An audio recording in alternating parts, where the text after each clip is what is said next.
We're going to break 98 down. Now, in this example, we have to break down the 98 and x to the 41st. Now, don't be lazy on me and try to divide 98 by 2. We can't divide by the index because it's not an exponent. How can I break down 98 in a way that's useful to me?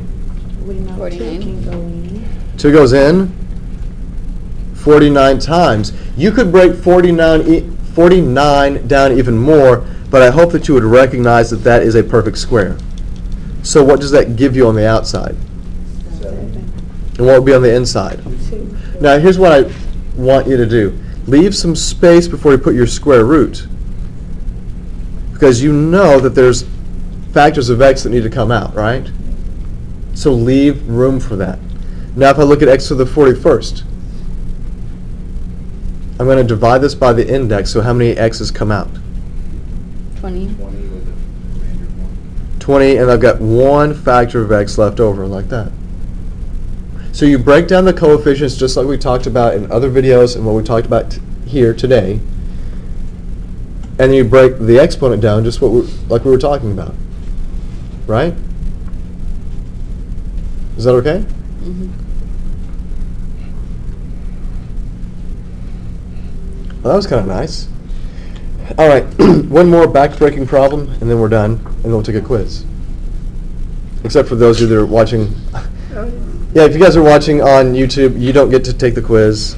I know you're kind of bummed about that. Why don't you go write your local congressman. Let's take the cube root.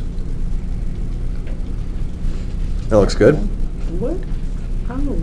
Of 11,000 x to the 42nd, y to the 19th, a to the 35th, and b to the 11th. Well, I guess I got kind of carried away there, but who cares? What you're going to find out in these problems is that the most difficult part about breaking these down will be the coefficient. Because dealing with the exponents is just an exercise in what? Division. Long division. Now, it'd be really great if I could see a perfect cube that goes into 11,000. Is there a perfect cube that goes into 11,000? Yes, it is. What? Oh, you mean 1,000? So how should I break down 11,000? 1,000 times 11. 1,000 times 11, right? And why is that good? Because this guy is a perfect cube, right? Did you know it was going to work out that way? No, I have no clue how these problems are going to work. I'm just hoping that they work. I'm the luckiest man in the world.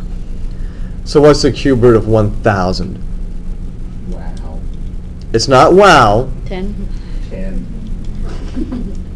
It's 10. And what's left inside for that coefficient? 11. So leave some space because you know you can pull out some x, y, a, and b. So let's start about right here. So there's 11 that's left inside.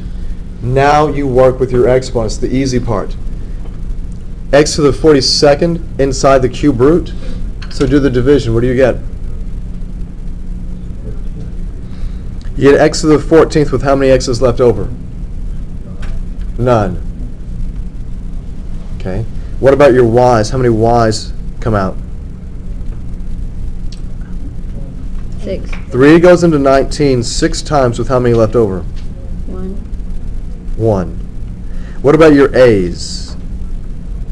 3 goes into 35. 11 times with how many left over? 2. 2. And then finally for the b's. How many b's come out? 3, and how many do you have left inside? 2. You have 2 left inside, right? Now, we don't have to, but there's that multiplication symbol there to create just that tiny hint of separation there so we know what our answer is supposed to be.